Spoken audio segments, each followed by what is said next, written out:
Welcome to Gist on the Street. On today's Gist on the Street, we're talking about the rising protest. Americans are planning to protest.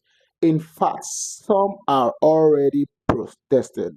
Students are protesting, workers are protesting, a whole lot of people are protesting and all that. But there's a set day, which is on the 5th of April, for the national protest by all American citizens, and whether you like it or not, and they've been quite some persons countering this movement and all that. Republicans, to be precise, and they too are also saying that all the things that Trump is doing is for the good of American citizens, and so there's a lot going about this and all that.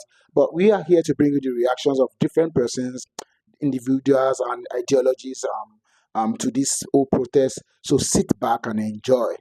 Thank you.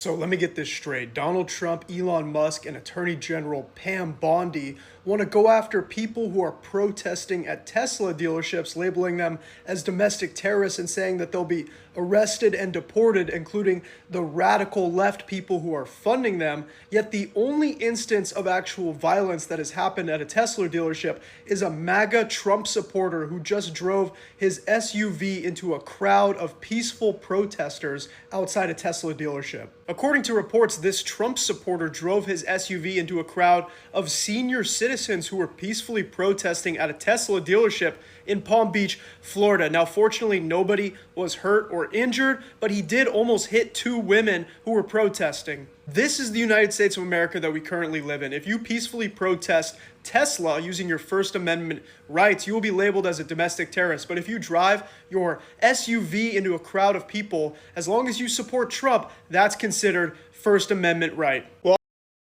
We're no fools! Caramella, we're no fools! We won't let you ruin our school! We won't let you ruin our school! Caramella, can't you tell? The students here will give you hell! The students here will give you hell! I'm using this to fight for my rights and defend the Constitution. Let me show you how. April 5th is nationwide protest against Trump administration.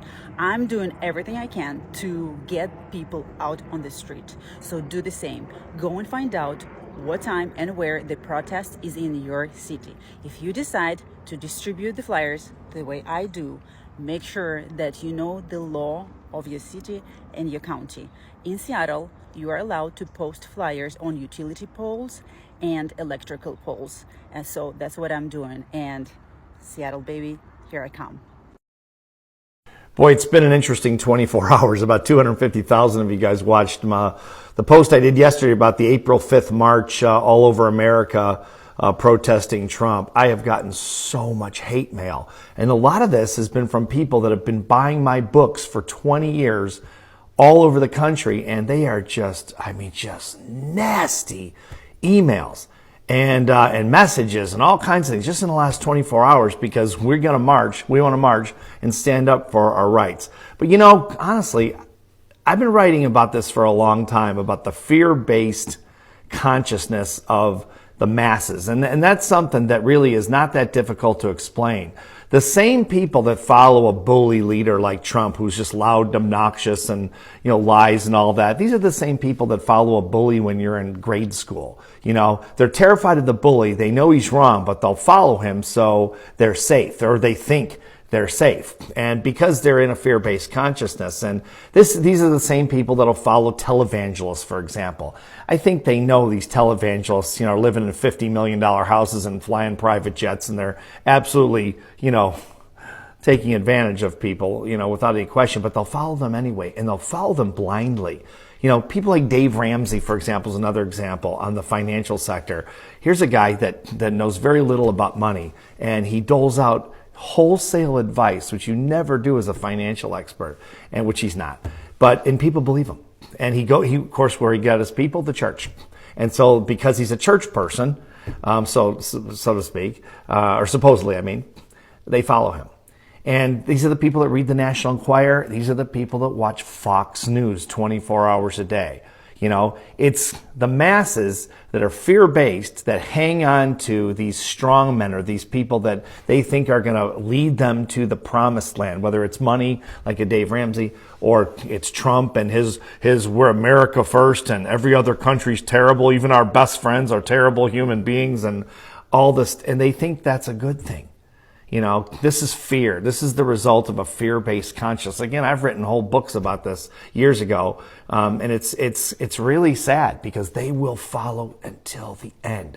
And what I keep telling these guys in messages as nicely as I can is Trump will come for you too.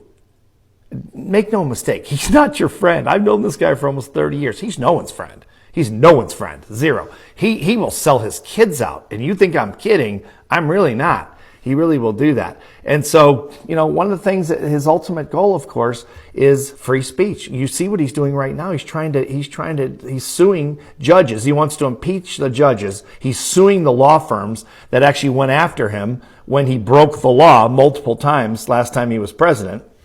And over the insurrection and all kinds. I mean, there's so many things that you can't even list them all, right?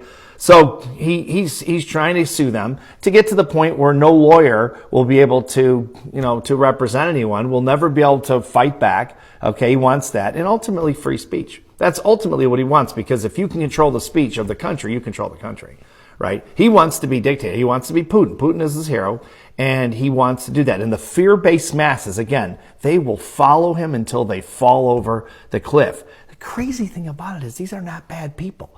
These are our neighbors. These are our family members. These are our friends. But it doesn't mean they don't operate out of fear, because almost all of them do. Now, the other ones that are educated, that actually think for themselves, they are playing Trump as the useful idiot. He's the most powerful man in the world. That's a useful idiot, but a powerful, useful idiot. The best example is Musk. Okay, Musk is not an idiot. Okay, now he's an idiot in some ways. Socially, he's Rain Man. I mean, he's a moron socially.